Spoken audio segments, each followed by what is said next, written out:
Alright, we're back with a Top of the Pops reaction right here on the Jimmy Barnes channel. That's me, if you've never met me before. Hiya, welcome, etc. So this one is from the 26th of November 1999. And we're kicking off with the song at number 3, It's Only Us by Robbie Williams. So this episode originally broadcast, what would it be, 22 years ago today. Gail Porter is your host, and Robbie Williams is the first act on the show.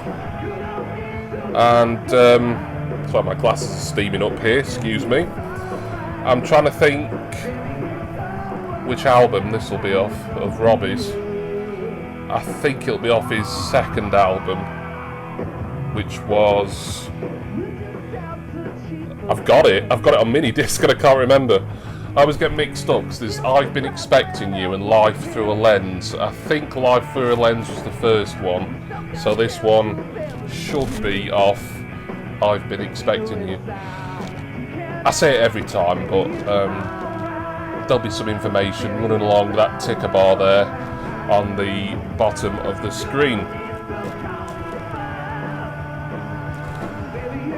So, live performance, I think it was Robbie Williams certainly singing live, and I'm assuming his band are playing live as well.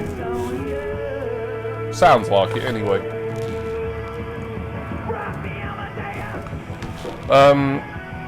Not sure this gets much higher than 3. I don't think this is ever anyone's favourite in the Robbie Williams canon, this one. I mean, I remember it. Like I say, I've got the albums, not because I'm a particular fan of Robbie Williams.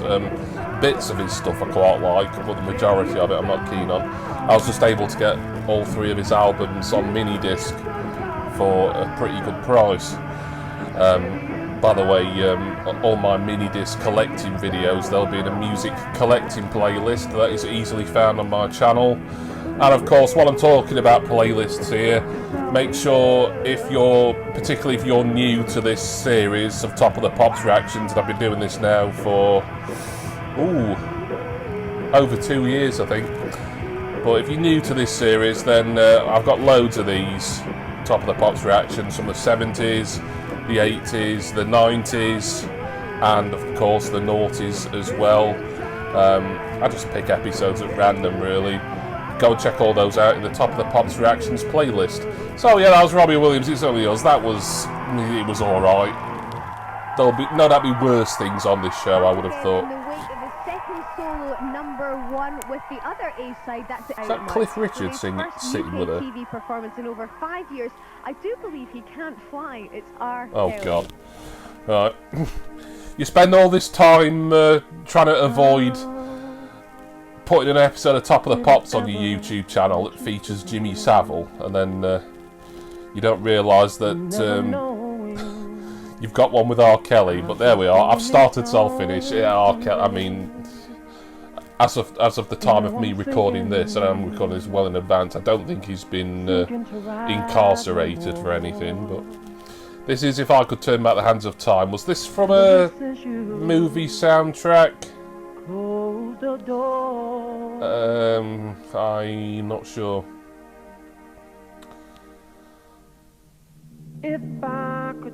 Yeah, so far, I mean, this episode isn't exactly doing a lot for me.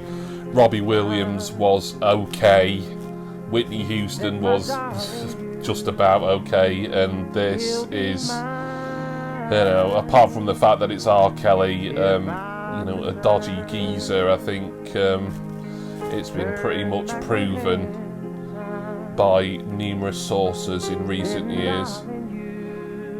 As ballads go, I suppose I've heard worse, but it's just not my scene at all. So yeah, what to say about R. Kelly, really? Nothing really that I want to say about him that you can't go and find out for yourself if you want to be thoroughly disgusted. So yeah, as I was saying, this is I think it's the first. In fact, it's the first 1999 episode of Top of the Pops I've reacted to. I'm hoping that maybe by some point next year I'll have reacted to at least one episode in every year of the 90s. I think at the moment the 2 years I'm missing Top of the Pops wise for reactions are 1993 and 1996. And until today, it would have been 1999 as well. So, you know, if anyone sees a particular good quality episode on YouTube or somewhere doing the rounds from particularly 1993 or 1996, two pretty good years for music from what I remember as well. I mean, I'm not saying the Top of the Pops that I may find will be brilliant, but I'd be a lot more sort of hopeful for those years than I was for this one. But you know, I wanted to get a 1999 edition done. I don't think it was a massively strong year for music. I was still collecting a fair amount of music, but there we go. R. Kelly, number 5. After 5 weeks, that is exclusive for the Pops, R. Kelly. Time now for a hot slice of crunchy raga from Hackney Boy. This is Glamour Kid. Okay, this is Glamour Kid. He's at number 10 with Why. I don't remember this at all.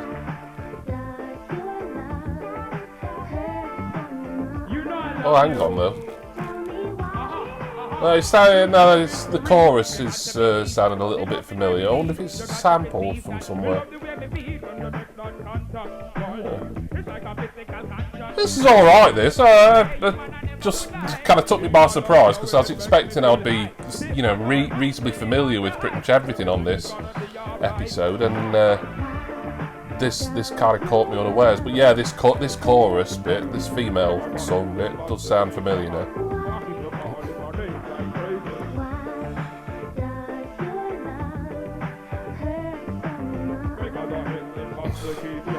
Yeah. So I'm looking at that backing vocalist's legs. Yeah, there's a couple of nice pairs of legs going on here. Geeky Heathen, that's for you. Yeah, I remember la-di-da-di. Yeah, I remember this. Yeah.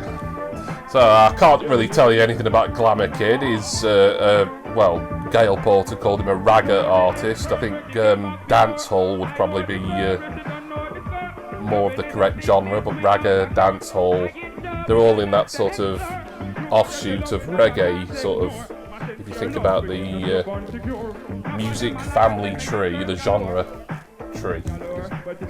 Oh, I like trees more. So, not sure where Glamour Kid is from. I think this is probably my favourite song on the, you know, performance on the show so far, in what has been up till now, and I know we've got plenty more to come, but up till now I think this has been somewhat of a disappointing and slightly underwhelming, very underwhelming actually, more than slightly, episode of TOTP. So yeah, I want to get the 1990s, every year in the 1990s done, and of course I'm still doing other eras, you know. Last month, of course, you'll have seen an edition from 1973. That was even years before I was born. I do like to do those from time to time. I'm still, apart from doing one for every year of the 1990s, and another ambition of mine is to find a good quality Jimmy Savile free 1960s edition to react to, as I think that'll be fun, and then I'll have covered, you know, what is it, 5 decades, you know, 60s, 70s, 80s, 90s and 2000s. So that's another ambition that I'll hopefully be able to achieve in 2022, but I picked these at random really, these editions, and have a scrub through, see that the quality in both the audio and the video is up to a fairly good standard, that there's not been too much already edited out. Sometimes I have to edit things out and silence things, as you know, I apologise for that, but with the YouTube copyright Gestapo, not really much I can do about it. Glamour Kid at number 10, and Why? I quite like that. That was fun. Carly Simon's 1982 Why? That's That's why I know it, because it was a Carly Simon thing originally. Relax and chill with Blur.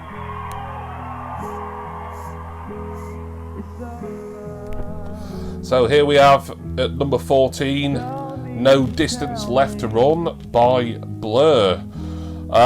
This will be from their, what was their album 13, I think it might have been called, in 1999. That was the one that had Tender. I had that CD single, really good song, that Tender. By this point, Blur, they'd really shaken off their Britpop, cheeky, chappy, Mockney roots, and they were sort of, as far as influence and how their own sound was going, they were sort of cocking their glance towards America and that sort of somewhat lo-fi college rock alternative American sound, really. That this is a pretty good example. There again, although I do remember this single coming out, it's not a memorable single, if you know what I mean. There's nothing about this like, oh great, this one from Blur's on. Blur did do a couple of good ballads back in the day. The Universal from the Great Escape album, which of course was their kind of final Britpop record, if you will. That was, I would class that as a ballad, and that was good. End of a Century, which I think was that on Park Life, or Modern Life is Rubbish? I think it was on Park Life. Another good Blur ballad. So I think they were good at the ballads, but this is a bit too kind of, if someone like Radiohead, who I've never liked, I kind of got fed up of people just raving over Radiohead for years. I was like, shit. Maybe I'm being a bit unfair there. I'm sure a lot of my musical taste people say that's shit. But I just couldn't be doing Radiohead. I just never rated them whatsoever. They just never done anything for me at all. And this to me sounds more Radiohead than Blur. I mean, you can tell it's Blur, obviously, because with Damon Albarn's vocals there, it's wearing maybe kind of some sort of Roy Orbison type glasses there. But yeah, I mean, obviously Blur were making a different artistic statement at this point. I suppose they couldn't really do like the oi Park Life kind of bollocks for the rest of their career. That would have got old fast, I think. I think once the Great Escape, which I believe the band have they've not disowned that sort of era, but they've sort of said, well, yeah, it wasn't a creative high point for us. The Great Escape from 95, that was, wasn't it? Great Escape. And then they had a self-titled album, Blur, in 97. That was kind of like the start of their new American sort of sound. I didn't really like that at all, to be honest. More records in the UK than anybody else, and his current single continues that trend despite its lack of radio play. You bought it, we put him on. It is, of course, Sir Cliff Richard. Alright. Cliff, what does it feel like to be back here on Top of the Pops? It's always great to be on the Pops, because when you're asked to be on here, it means your record's such in the a tit, top. isn't he? Well, Gail Porter, like really sort of putting on the fake end all these years later. Horrible. Against all the odds. Against all the odds, yeah. The BBC don't want him, Gail, and you know it. Big plans for New Year's Eve in Edinburgh. Well, they would, of course. They're Scottish. Here they are. This is Texas. Alright, so we've got Texas at number 12, When We Are Together. Texas, yeah, Scottish band, as Gail Porter said. Pretty big act, one of Britain's bigger bands of this period, really, of the sort of mid to late 90s. I mean, really what year did I Don't Want to Love Her come out? That was around I want to say 91, 92. And then kind of, they didn't do an awful lot. I mean, they didn't split up or anything, but they didn't really have many big hits until I would say What You Want, which I think was 96. Great song, that Say What You Want from 96. And I really like the Wu-Tang Clan remix of that. It's kind of a remix. A couple of members of Wu-Tang, I can't remember which ones, but featured on a slightly reworked version of that. This one, sort of, I would call this kind of bog standard Texas at this point, because they had that sort of, slightly pseudo-soul feel going on to them, really. They've got, they're trying to sound a little bit Motowny, but in a more sort of, for want of a better term, white manner. A sort of British, radio-friendly manner. Yeah, this is fine. This is all right.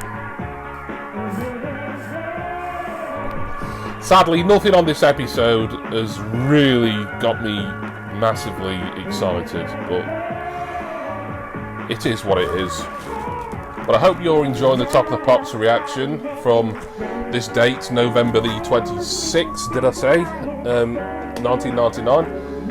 Please leave your comments down in the comment section about stuff you liked in this, stuff you didn't like, what you would like to see in the future. I do try and plan these quite far ahead, so I'm sort of looking at a list here of potential future episodes over the next couple of months or so that I'm planning, and I'm ready to film at some point.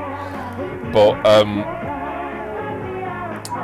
I always say potential rather than definite upcoming editions, because there's always a chance. I say it and it's not happened yet, but I just worry that it will one day. I've not given anyone enough of a heads up, but there's always a chance that if I start cutting a lot of stuff out, then the episode's not going to be worth putting up. I think there's one I did from 1983, quite some time ago, and I cut a lot out, and it's about 60 minutes now in length. But it's still up there. It's just had a lot chopped out of it because of the Gestapo. Anyway, here's the chart. Number 16, Travis and Turn. 15, Tintin Out and Emma Bunton and What I Am. 14's New for Blur. No Didn't rate that. To Run. 13, it's Jennifer Lopez and Waiting for Tonight. In at number 12, Texas and When We Are Together. And new at 11, Garbage. Oh, Bond theme there from Garbage. Number 10 this week, a new entry for Glamour Kid. That was alright. That might be my favourite thing on the whole show, Glamour Kid. Ready or Not. Fives Keep On Moving is this week's number 8, and Jerry's Lift Me Up. I've got a lot of fondness for Lift Me Up. I think it's a really good single, that. Macy Gray, I Try. No Change at 5. R. Kelly, If I Could Turn Back the Hands of Time. At 4, it's Will Smith and Will 2K. At 3, Robbie Williams, She's the One, and It's Only Us. The second highest new entry is in at number 2. So we've got a highest new entry at number 1. Who is it? Millennium Prayer. And don't miss the first play of the brand new chart every Sunday afternoon at 4 on Radio 1. That was the chart, that was Top of the Pops. I'm Gail Porter, back at the usual time, 7:30 next Friday. If you thought that the summer of dance was over, no one told this lot. Warming up the winter with Balearic beats. This is the Wamdu Project. See ya! Oh, Wamdu Project, King of My Castle, I think this is. Or King of the Castle. I forgot this even got to number 1, I know it was a big hit. I wouldn't have said this for a number 1. Yeah, I remember this. I mean, I'm a big dance music fan, but some sort of subgenres of dance, and this kind of sort of Balearic trance that was prevalent in the late 90s. Some of it I won't particularly touch with a barge pole, as it's very samey from what came before it, and I think this, for me, suffers from that somewhat. Not the worst number 1 that there will have been. I'm certain not the worst number 1 of 1999. I mean, Cliff Cunting Richard's going to be number 1 by the end of the year. Although you won't be seeing another 1999 reaction, or even an early January 2000 reaction. on this channel at any point in the next couple of months, so don't worry about that. Don't worry about seeing Bleeding Cliff again. So yeah, as you can tell, not my favourite episode of Top of the Pops ever. Out of all the ones I've reacted to over this last couple of years or more now, this is going to be ranking somewhere near the bottom, I think. Nothing on it, well, apart from Cliff, that was just dreadful, but yeah. Nothing on it has been absolutely awful. It's been a lot of bland stuff, you know. Texas, alright but bland. Robbie Williams, that wasn't very exciting. Whitney Houston, no. And this, there's some good dance tracks coming out. ATB, I think, 9 PM Till I Come. That was from '99, I think. That was a banger, that was. And that, you know, in the trance genre. I think their follow-up to that, Don't Stop, that was another good one. But I don't know, this one, I mean, it's very repetitive. Assuming this will be like a one-hit wonder as well. I don't think Wamdu Project did much else, if anything else. If they did, then I'll put the information on screen. But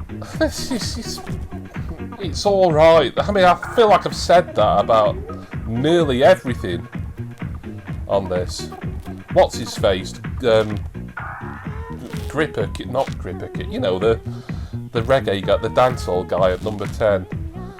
He was my favourite of the evening, and I think that's only because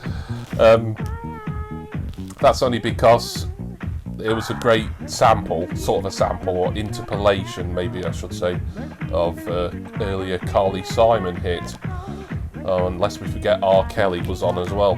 Right, so the credits are on, so that is a good time as any to thank you all for watching this along with me today. Of course, I will be back again next month for another Top of the Pops reaction, which I'm going to keep my fingers crossed is going to be generally better quality than this one. And I do hope that you will all join me for it, and for all subsequent reactions that I intend to do on this channel. Cheers, everyone. See ya!